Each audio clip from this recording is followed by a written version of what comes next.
The Maine Department of Transportation will hold a ceremony tomorrow to honor the memories of two fallen MaineDOT employees. The memorial procession will honor former employees James Brown and Dwayne Campbell, both of Waterville.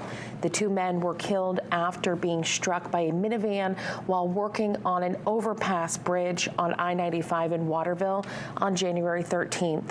Police say the men died at the scene. The procession from the MaineDOT Fairfield Training Center to the Augusta Civic Center will include vehicles from MaineDOT, regional partners, and departments of transportation from across New England and beyond.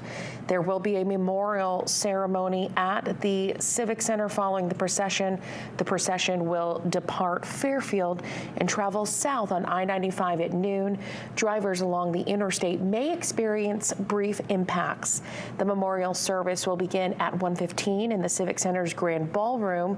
Those attending should enter through the North Wing.